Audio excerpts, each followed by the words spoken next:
Hello everyone, welcome in Kiran learners academy. हम कर रहे हैं दोस्तों इस बुक का वीडियो सॉल्यूशन। टोटल 45 सेट्स का हम वीडियो सॉल्यूशन कर रहे हैं। हम कर रहे हैं दिल्ली पुलिस कांस्टेबल एग्जाम के लिए पीवाईक्यू सीरीज। टोटल 4500 क्वेश्चन का हम वीडियो सॉल्यूशन कर रहे हैं। इस बुक का टोटल कह सकते हैं 45 सेट्स हैं। एक सेट में होते हैं 100 क्वेश्चन और इसको हम एक सेट को 4 पार्ट में कवर करते हैं। पहले पार्ट में रहता है जनरल अवेयरनेस, जैसे ये सेट नंबर 6 है। पहले इसका जनरल अवेयरनेस के 50 क्वेश्चन रहेंगे। फिर सेकंड पार्ट में रहेगा reasoning, question number 51 to 75, 25 question. फिर उसके बाद मैथ्स 75 टू 90 तक 15 क्वेश्चन। फिर रहेगा कंप्यूटर फोर्थ पार्ट में, क्वेश्चन नंबर 91 टू 100। तो चलिए स्टार्ट करते हैं सेट नंबर 6 की दिल्ली पुलिस कांस्टेबल एग्जाम के लिए जनरल अवेयरनेस के वो मोस्ट इंपोर्टेंट क्वेश्चन जो आपके एग्जाम में पूछे गए हैं या इसी टाइप के क्वेश्चन पूछे जा सकते हैं। क्वेश्चन नंबर 1, 1993 से 94 till 1993 to 94 the poverty line was based on dash data. तब गरीबी रेखा डैश के आंकड़ों पर आधारित होती थी, ये आपको बताना है। आप दोस्तों ध्यान रखेंगे 1993 से 94 तक पॉवर्टी लाइन, गरीबी रेखा, समान संसाधन अवधि, जिसे इंग्लिश में बोलते हैं यूआरपी, यूनिफॉर्म रिसोर्स पीरियड, इस डेटा पर बेस्ड थी, जिसमें लोगों से 30 दिन की रिकॉल अवधि के दौरान, 30 डेज के रिकॉल पीरियड के दौरान उनके कंजम्पशन एक्सपेंडिचर के बारे में पूछा जाता था। यानी कह सकते हैं जानकारी, उपभोग व्यय, या कह सकते हैं कंजम्पशन एक्सपेंडिचर। इसके पिछले 30 दिन की रिकॉल अवधि पे, टाइम पीरियड पे ये क्या थी, बेस्ड थी, आधारित थी। राइट आंसर होगा ऑप्शन 4। ध्यान रखना आपको 1993-94 तक गरीबी रेखा समान संसाधन अवधि, यूनिफॉर्म रिसोर्स पीरियड के आंकड़ों पर आधारित थी। Option 4 is correct. Question number 2, निम्नलिखित में से कौन सा प्रतिस्पर्धा अधिनियम 2002 का एक अवयव नहीं है? Which of the following is not an element of the competition act 2002। दोस्तों ध्यान रखेंगे आप, प्रतिस्पर्धा अधिनियम 2002, कंपटीशन एक्ट 2002 का मुख्य जो उद्देश्य था भारत में स्वस्थ प्रतिस्पर्धा को बढ़ावा देना और उसे बनाए रखना, ताकि उपभोक्ताओं के हितों की रक्षा हो सके और व्यापार की स्वतंत्रता सुनिश्चित की जा सके। और इसके कुछ इंपॉर्टेंट एलिमेंट थे, या हिंदी में कह सकते हैं इसमें कुछ प्रमुख अवयव शामिल थे, जैसे कि प्रमुख स्थिति का दुरुपयोग, संयोजन का नियमन और प्रतिस्पर्धा विरोधी समझौतों का निषेध। लेकिन व्यापार का निषेध इसमें शामिल नहीं था। प्रोहिबिशन ऑफ ट्रेड इसमें इंक्लूड नहीं था।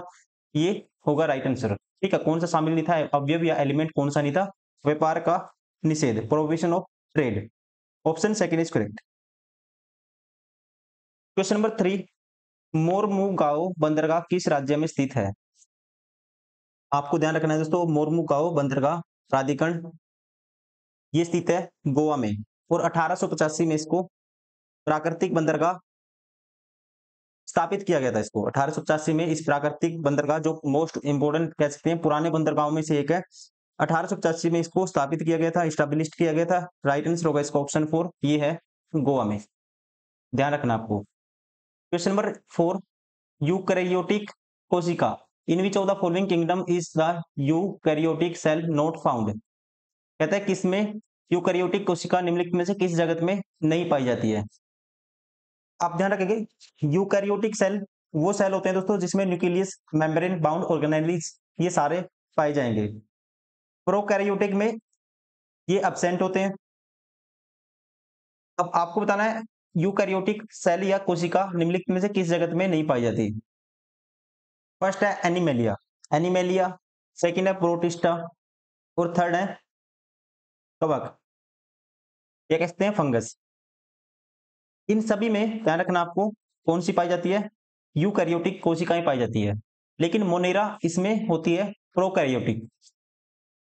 मोनेरा किस में आएंगे, मोनेरा जो दोस्तों मोनेरा जो किंगडम है ये है प्रोकैरियोटिक। याद रखना आपको, राइट आंसर होगा ऑप्शन 4। क्वेश्चन नंबर 5, निम्नलिखित में से कौन सी संगीत नाटक अकादमी पुरस्कार से सम्मानित भारतनाट्यम नर्तक नृत्यांगना है? इसका राइट आंसर होगा, आप ध्यान रखेंगे, जयलक्ष्मी ईश्वर एक प्रसिद्ध फेमस भारतनाट्यम नृत्यांगना है। जिन्हें संगीत नाटक अकादमी पुरस्कार से सम्मानित किया गया है, और इनको ये पुरस्कार दिया गया था 2021 में। राइट आंसर होगा ऑप्शन थर्ड, जयलक्ष्मी ईश्वर। क्वेश्चन नंबर 6, बौद्धों द्वारा निर्मित कनेरी गुफाएं निम्नलिखित में से किस राज्य में स्थित हैं? इसका राइट आंसर होगा, आपको ध्यान रखना है, ये गुफाएं स्थित हैं, कनेरी गुफाएं, बौद्धों द्वारा निर्मित कनेरी गुफाएं स्थित हैं महाराष्ट्र में। इनको चट्टानों को काट के बनाया गया दोस्तों। राइट आंसर होगा option second, Maharashtra. Question number 7, Pushkaralu त्योहार किस भारतीय राज्य की सांस्कृतिक धरोहर को बढ़ावा देने के लिए मनाया जाता है? दोस्तों ध्यान रखेंगे आप, पुष्करालू, जैसे पुष्करम भी कहते हैं। पुष्करम भारत में हर 12 साल में एक बार मनाए जाने वाले एक फेस्टिवल है, जो 12 पवित्र नदियों की पूजा के लिए समर्पित है, और इसे मनाया जाता है। राइट आंसर होगा फर्स्ट, आंध्र प्रदेश में। Option first is correct. Question number 8, तत्पोदनी सभा की स्थापना कब हुई थी? आपको ध्यान रखना है, तत्पोदनी सभा की स्थापना देवेंद्रनाथ ठाकुर ने कोलकाता में 6 अक्टूबर 1839 में की थी, और इस सभा का उद्देश्य धार्मिक विषयों पर चिंतन तथा उपनिषदों का सार प्रसार करना था। राइट आंसर होगा ऑप्शन फर्स्ट, 1839। क्वेश्चन नंबर 9, 2011 की जनगणना के अनुसार निम्नलिखित में से किस राज्य केंद्र शासित प्रदेश में पुरुष साक्षरता दर सबसे अधिक है? सबसे ज्यादा है, मोस्ट फेमस क्वेश्चन अक्सर पूछा जाता है, ध्यान रखना है, केरल में। राइट आंसर होगा ऑप्शन फर्स्ट। क्वेश्चन नंबर 10, निम्नलिखित में से कौन सा अंतरराष्ट्रीय संगठन शतरंज का शासी निकाय है? Which of the following international organisations is the governing body of chess? Governing body है फिडे। राइट आंसर होगा ऑप्शन सेकंड, और इसकी स्थापना हुई थी दोस्तों 20 जुलाई 1924 में पेरिस फ्रांस में हुई थी।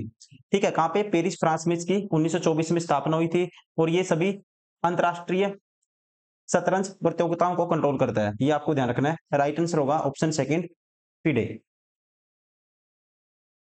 क्वेश्चन नंबर 11, निम्नलिखित में से किस क्रिकेटर ने सिक्स मशीन शीर्षक से एक आत्मकथा लिखी है? ये आत्मकथा है six machine, I don't like cricket I love it. ये लिखी है वेस्ट इंडीज के खिलाड़ी है दोस्तों, 1000 से अधिक छक्के मार चुके हैं ये, और 14,000 से अधिक इनके अंतरराष्ट्रीय रन है। इनका नाम है क्रिस गेल। राइट आंसर होगा ऑप्शन सेकंड। क्वेश्चन नंबर 12, निम्नलिखित गुप्त शासकों में से किसको भारत का नेपोलियन कहा जाता है? मोस्ट फेमस क्वेश्चन, ठीक है, ये कहा जाता है समुद्रगुप्त को, और वीणा को बजाते हुए इनको इनके सिक्कों के ऊपर दर्शाया गया है समुद्रगुप्त को, और इनको ये उपाधि है जो नेपोलियन की, भारत का नेपोलियन, इनको कहा था वी ए स्मिथ ने। राइट आंसर होगा ऑप्शन फर्स्ट, दैट इज कौन है? Samudragupta. Question number 13, communist journal Vanguard के संपादक बनने वाले स्वतंत्रता सेनानी का नाम बताइए। इनका नाम है, राइट आंसर होगा option third, M N Roy. M N Roy, Manvendra Nath Roy. ध्यान रखेंगे दोस्तों, एम एन रॉय भारतीय कम्युनिस्ट पार्टी के संस्थापक सदस्य थे, और उन्होंने 1917 में मैक्सिको में कम्युनिस्ट पार्टी की स्थापना की थी। राइट आंसर होगा option third. Question number 14, Bharat सरकार ने smile sport for marginalised individuals for livelihood and enterprise योजना का शुभारंभ किस वर्ष किया था? राइट आंसर होगा, करंट अफेयर का क्वेश्चन था, उस टाइम पे पूछा गया था। सामाजिक न्याय और अधिकारिता मंत्रालय ने इसकी स्थापना करी थी 12 फरवरी 2022 को। राइट आंसर होगा ऑप्शन फोर, 2022। क्वेश्चन नंबर 15, निम्नलिखित में से किसे गुरुदेव रविंद्रनाथ टैगोर ने क्वीन ऑफ कथक की उपाधि दी थी? इनका नाम है दोस्तों, ध्यान रखेंगे, सितारा देवी। नृत्य की एक शास्त्रीय कथक शैली की एक भारतीय नर्तकी है, और गायिका और अभिनेत्री भी थी ये। जब इनकी उम्र 16 वर्ष की थी, तब उनके प्रदर्शन को देखने के बाद रविंद्रनाथ टैगोर ने उन्हें नृत्य, हिंदी में बोलेंगे नृत्य साम्राज्ञी, और इंग्लिश में बोलेंगे क्वीन ऑफ कथक, इसकी उपाधि दी थी। राइट आंसर होगा, जिनका नाम है Sitara Devi. Option four is correct. Question number 16, समुद्र के जल में नीचे जाने पर जल का दाब का मान डैश होगा। जैसे जैसे आप नीचे जाएंगे वर्टिकली पानी की लेयर बनती जाती है, और वर्टिकली जैसे जैसे नीचे जाओगे आप, जो पानी का वेट है वाटर का वेट इंक्रीज होगा, जिसकी वजह से प्रेशर क्या होता है, बढ़ता है। राइट आंसर होगा ऑप्शन फर्स्ट।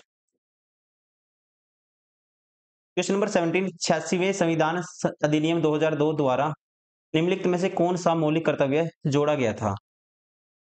दोस्तों ध्यान रखेंगे आप, संविधान के 86वें संशोधन अधिनियम 2002 ने शिक्षा के अधिकार को संविधान के भाग 3 में मौलिक अधिकार के रूप में जगह ली है, और अनुच्छेद आर्टिकल 21 के नीचे एक नया अनुच्छेद 21 से जोड़ा गया है 21A, जिसने शिक्षा के अधिकार को 6 से 14 वर्ष की आयु के बच्चों के लिए एक मौलिक अधिकार बना दिया है। राइट आंसर होगा दैट इज ऑप्शन 4, 6 से 14 वर्ष के बीच के अपने बच्चों को शिक्षा के अवसर प्रदान करना।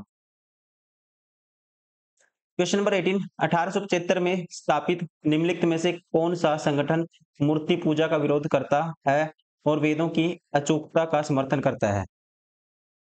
ये है दोस्तों, ध्यान रखना आपको, स्वामी दयानंद सरस्वती ने 1875 में आर्य समाज की स्थापना की थी। उन्होंने हमेशा नारा दिया था वेदों की ओर लौटो। क्वेश्चन पूछा जाता है वेदों की ओर लौटो, ये नारा किसने दिया था, स्वामी दयानंद सरस्वती ने।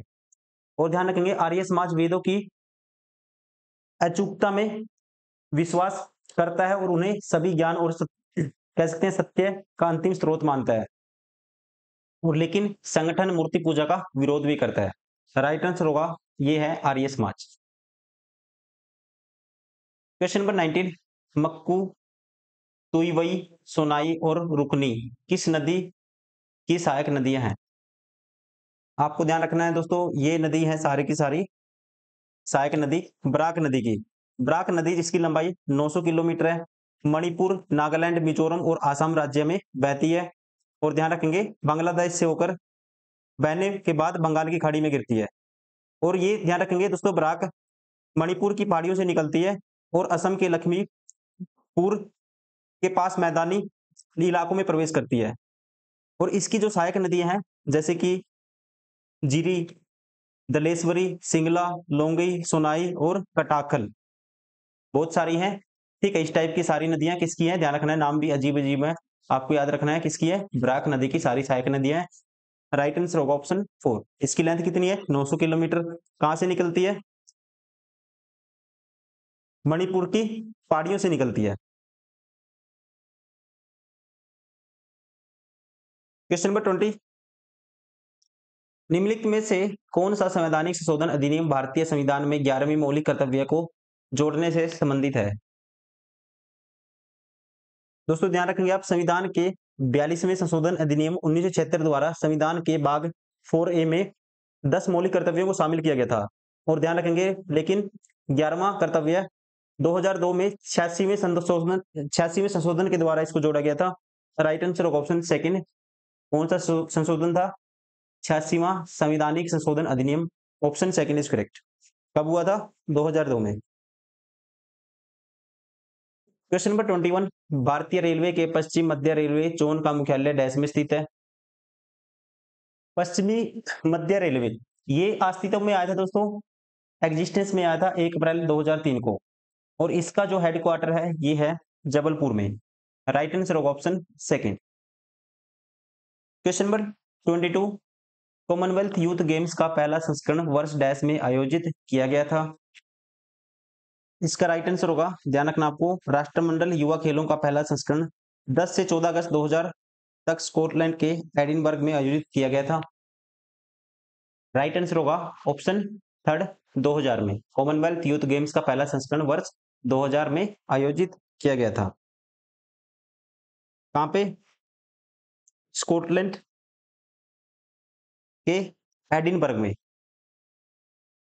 क्वेश्चन नंबर 23, किस समिति ने सुझाव दिया कि करों का भुगतान करना भी नागरिकों का मौलिक कर्तव्य होना चाहिए। इस समिति का नाम है, ध्यान रखना आपको, स्वर्ण सिंह समिति ने 1976 में मौलिक कर्तव्यों की सिफारिश की थी, जिसकी आवश्यकता 1975-76 के आंतरिक आपातकाल के दौरान महसूस की गई थी, और इन्होंने ही की थी दोस्तों। ठीक है, सबसे पहले सुझाव दिया कि करों का भुगतान करना भी नागरिकों का मौलिक कर्तव्य होना चाहिए। तो ये है समिति का नाम है ऑप्शन सेकंड स्वर्ण सिंह समिति, स्वर्ण Singh committee. Question number 24, Sunny days an autobiography निम्नलिखित में से किस भारतीय क्रिकेटर ने लिखी है? सनी किसका नाम है? सुनील गावस्कर को बोलते हैं, ठीक है, सनी पाजी, सनी भाई, ठीक है। तो यहाँ पे ये है आत्मकथा, सुनील गावस्कर ने लिखी है, राइट आंसर होगा option third. Question number 25, Vidhan Parishad के सदस्य के रूप में निर्वाचित होने के लिए किसी व्यक्ति की आयु 10 वर्ष से कम नहीं होनी चाहिए। इसके लिए एज लिमिट है, राइट आंसर होगा ऑप्शन फर्स्ट 30 वर्ष से कम नहीं होनी चाहिए। क्वेश्चन नंबर 26, हाथी गुम्फा शिलालेख किस भाषा में उत्कीर्णित है? इन विच लैंग्वेज इज द हाथी गुम्फा इंस्क्रिप्शन इंग्रेव्ड? ध्यान रखेंगे दोस्तों, हाथी गुफा शिलालेख, हाथी गुफा शिलालेख भी बोलते हैं इसको, उड़ीसा के भुवनेश्वर के पास हाथी गुफा नामक गुफा में ब्राह्मी लिपि में इसको पाया गया था। और जो इसकी शैली है ब्राह्मी भाषा में, ये काफी हद तक मिलती जुलती है पाली भाषा से। राइट आंसर होगा ऑप्शन फर्स्ट पाली, कह सकते हैं। राइट आंसर होगा ऑप्शन फर्स्ट, कौन सी लैंग्वेज? पाली। क्वेश्चन नंबर 27, 2011 के 97 संवैधानिक संशोधन अधिनियम ने डैश से संबंधित एक नया राज्य का नीति निर्देशक सिद्धांत जोड़ा। इसका राइट आंसर होगा, आपको ध्यान रखना है, 97 या कह सकते हैं 97 में संवैधानिक संशोधन अधिनियम 2011 ने सहकारी समितियों से संबंधित एक नया राज्य का नीति निर्देशक सिद्धांत को जोड़ा था। और ये संशोधन भारत में सहकारी समितियों के आर्थिक विकास को बढ़ावा देने के उद्देश्य से किया गया था, जो देश के सामाजिक आर्थिक विकास में एक महत्वपूर्ण भूमिका निभाता है। राइट आंसर होगा ऑप्शन 4, दैट इज सहकारी समितियां, कोऑपरेटिव सोसाइटीज। क्वेश्चन नंबर 28, विख्यात सिंधी सारंगी वादक लाखा खां किस राज्य के निवासी हैं? ध्यान रखना आपको, लाखा खान या लाखा खां मंगनियार राजस्थान के एक भारतीय लोक संगीतकार, सारंगी वादक हैं और गायक भी हैं। ऑप्शन सेकंड, कहां के? राजस्थान के। क्वेश्चन नंबर 29, शाहजहां के शासनकाल के दौरान कंधार डैश से हार गया था। दोस्तों ध्यान रखेंगे, ये प्रश्न है जो शाहजहां के शासनकाल के दौरान कंधार के नुकसान से संबंधित है। और ध्यान रखेंगे आप, शाहजहां ने कंधार को पुनः प्राप्त करने के लिए कई प्रयास किए थे, लेकिन अंत में इसे सफाविद साम्राज्य से वो हार गया था। राइट आंसर होगा ऑप्शन सेकंड, सफाविद से, सफाविद साम्राज्य से। क्वेश्चन नंबर 30, राजीव गांधी खेल रत्न पुरस्कार का नाम बदलकर मेजर ध्यानचंद खेल रत्न पुरस्कार कब किया गया? ये किया गया है दोस्तों, ध्यान रखेंगे 2021 में। 2021 में राजीव गांधी खेल रत्न पुरस्कार का नाम बदलकर क्या कर दिया गया है? मेजर ध्यानचंद खेल रत्न पुरस्कार कर दिया गया है। और इसे मेजर ध्यानचंद को दोस्तों क्या कहते हैं? हॉकी का जादूगर। क्वेश्चन नंबर 31, किस वर्ष के स्वतंत्रता दिवस पर हर घर तिरंगा आंदोलन प्रस्तावित किया गया था? ये किया गया था दोस्तों जब आजादी के 75 साल पूरे हो गए थे, सन था 2022। राइट आंसर होगा ऑप्शन 4। क्वेश्चन नंबर 32, भारत सरकार ने हरित क्रांति के दौरान पहली बार गेहूं के बीजों की एक नई किस्म को आजमाने के लिए निम्नलिखित में से किस राज्य का चयन किया था? इसका राइट आंसर होगा ऑप्शन फर्स्ट, पंजाब का। ध्यान रखेंगे दोस्तों, 1960 के दशक के दौरान हरित क्रांति ने भारतीय किसानों को उच्च उपज देने वाली किस्म HYBS इन बीजों का उपयोग किया गया था। कहां पे? पंजाब में। राइट आंसर होगा ऑप्शन फर्स्ट।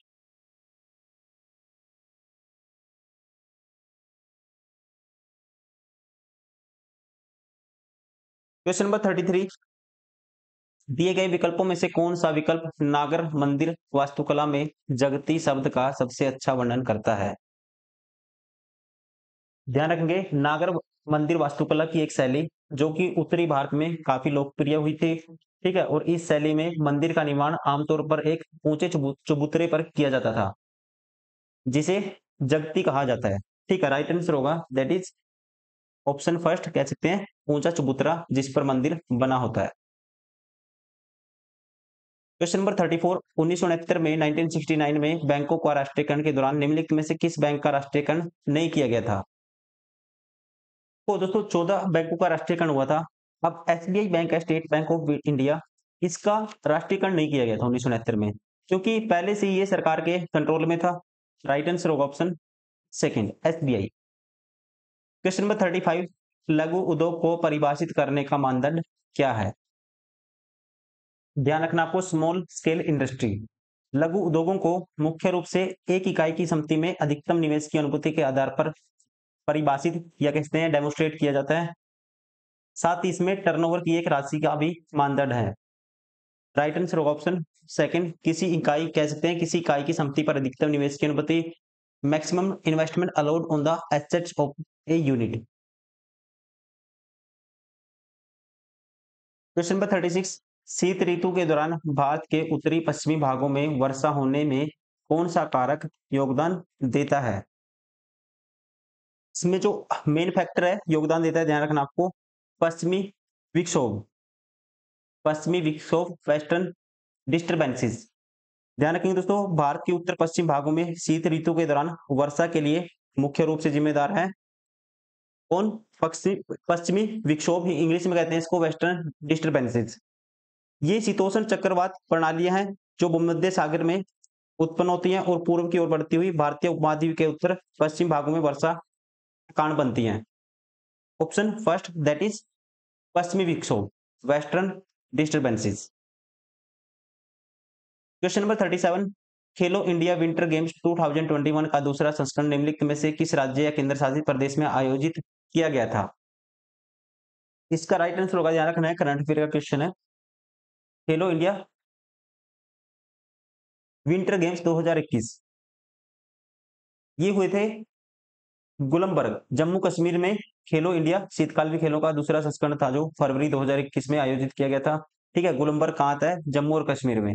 राइट आंसर होगा उसका ऑप्शन फोर, जम्मू और कश्मीर।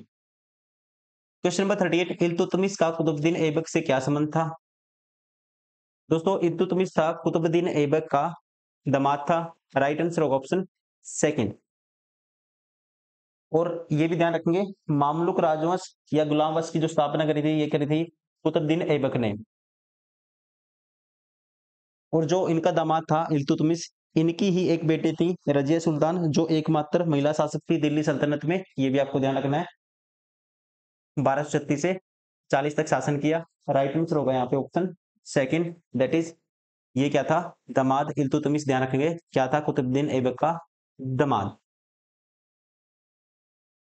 क्वेश्चन नंबर 39, अनुच्छेद 166 के अनुसार किसी राज्य सरकार की समस्त कार्यपालिका कार्यवाही किसके नाम पर व्यक्त की जाएगी?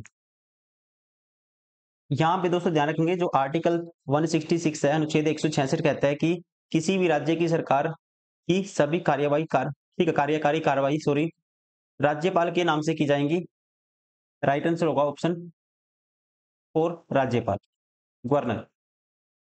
क्वेश्चन नंबर 40, निम्नलिखित में से कौन सा सर्वोच्च न्यायालय के अपीलीय क्षेत्राधिकार के अंतर्गत नहीं आता है? दोस्तों ध्यान रखेंगे, सर्वोच्च न्यायालय मुख्य रूप से अपील की अदालत है और वह निचली अदालतों के फैसलों के खिलाफ अपील सुन सकता है। और इसमें इसके अंतर्गत क्लासिफाई किया गया है, चार फैक्टर इसके अंतर्गत आते हैं, जिसमें से संवैधानिक मामले आएगा, आपराधिक मामले भी आएंगे, दीवानी मामले भी आएंगे, लेकिन ये नहीं आएगा केंद्र और राज्य के बीच संघर्ष, ये इसमें नहीं आएगा। और चौथा फैक्टर जो है ये है विशेष अनुमति द्वारा अपील। चार फैक्टर आते हैं लेकिन ये नहीं आता केंद्र और राज्य के बीच संघर्ष। Option second is correct. Question number 41, hydrogen ion स्वतंत्र रूप में कहता है hydrogen ion can not exist alone but they exist after combining with water molecules, which of the following is the correct way to show hydrogen ions? Hydrogen ion है जो single नहीं मिलेगा, ठीक है, ये जो वाटर मॉलिक्यूल है उसके साथ रिएक्शन करके ये बनाएगा H3O पॉजिटिव, ठीक है, इस फॉर्म में मिलता है। राइट आंसर होगा option four, correct way to show hydrogen ion क्या है? H3O positive.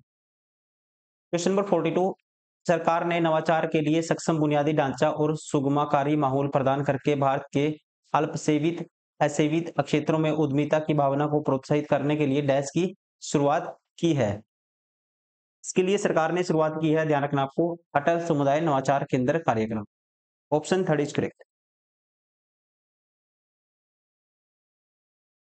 क्वेश्चन नंबर 43, वैश्वीकरण globalisation is a dash phenomena. दोस्तों पता ही है आपको, वैश्वीकरण या ग्लोबलाइजेशन दुनिया भर में सरकारों और कंपनियों के बीच क्या है, यूनिफिकेशन है, एकीकरण है और बातचीत की एक कह सकते हैं प्रोसेस है, प्रक्रिया है। इसमें दुनिया भर में ट्रेड ट्रेड और टेक्नोलॉजी का विस्तार शामिल है। तो ये किस में आएगा, बहुआयामी, multi dimensional. Right answer option second. Question number 44, Vyjayanthi Kashi कौन सी भारतीय शास्त्रीय नृत्य शैली की उन्नायक हैं? उन्नायक हैं, ये है, ध्यान रखना आपको। वैजयंती वैजयंती काशी एक प्रतिष्ठित कुचिपुड़ी नर्तक, एक प्रसिद्ध कलाकार और एक कोरियोग्राफर है। ध्यान रखना आपको, इससे रिलेटेड है कुचिपुड़ी से। Option first is correct. Question number 45, Pudukkottai दक्षिण मूर्ति पिल्लई एक प्रसिद्ध डैश वादक है। ये है, ध्यान रखना आपको, पुदुकोई दक्षिण मूर्ति पिल्लई एक है कंजीरा वादक। कंजीरा क्या है दोस्तों, ये एक दक्षिण भारतीय ताल वाद्य यंत्र है जो मृदंगम के साथ कर्नाटक संगीत में अक्सर इस्तेमाल किया जाता है। राइट आंसर होगा ये क्या है, कंजीरा वादक। ध्यान रखना आपको, option second is correct. Question number 46, निम्नलिखित में से कौन एक प्रसिद्ध सत्रिय नृत्यकी है? अब देखिए, मल्लिका साराभाई। मल्लिका साराभाई दोस्तों क्या है, एक प्रतिष्ठित भारतनाट्यम नृत्यांगना। इनका रिलेशन है भारतनाट्यम से। वैसे ही अलुना कोबिनी, इनका रिलेशन है दोस्तों यक्षगान से। यक्षगान कहाँ का फेमस नृत्य है, कर्नाटका का। इनका यक्षगान से है। सोनल मानसिंह का रिलेशन है, ध्यान रखना आपको, उड़ीसा से। ये है उड़ीसी नृत्यांगना। राइट आंसर होगा ऑप्शन फोर, सारोदी सैकिया। ये क्या है, एक प्रसिद्ध सत्रिय नर्तकी। ऑप्शन फोर इज करेक्ट, ध्यान रखेंगे आप। क्वेश्चन नंबर 47, महासागर में डैश मुख्य तापमान परतें होती हैं? इसमें होती है प्राइमरी, प्राथमिक 3 लेयर। समुद्र की दोस्तों सतह, सरफेस, जो आमतौर पर गर्म होती है। गहरा महासागर, जो समुद्र की सतह से अधिक ठंडा और कंडेंस होता है। और समुद्र की तलछट, 3 लेयर होती है, ध्यान रखना है। राइट आंसर होगा ऑप्शन थर्ड। क्वेश्चन नंबर 48, निम्नलिखित में से कौन सा कथन कोशिका द्रव के बारे में सही नहीं है? Which of the following statement is not correct about cell cycle? Cell cycle के रिगार्डिंग कौन सा सही नहीं है, भुगतान है। सेल साइकिल आपको पता होना चाहिए, उसे कहते हैं जैसे कि किसी सेल का डिवीजन करते हैं, जो जो इवेंट होंगे, जो जो इवेंट्स होते हैं उनको बोलते हैं सेल डिवीजन। उसमें देखिए, अब इसमें जो जो दोस्तों फेज होते हैं, इंटरफेज जो होंगे, G1 होगा S, G2 meiotic, phase M. पहली स्टेटमेंट कहता है G2 में प्रावस्था, कहता है in G2 phase cell prepare to divide.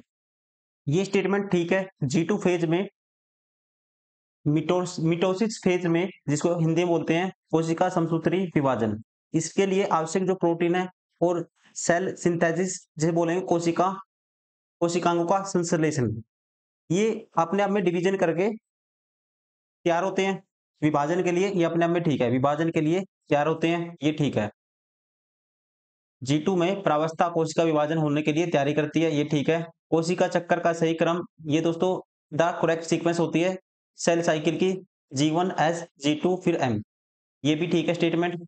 DNA replication take place in S cycle, ये भी स्टेटमेंट क्या है, करेक्ट है। DNA replication where the cell duplicates its genetic material occurs during the S synthesis phase, ये statement ठीक है।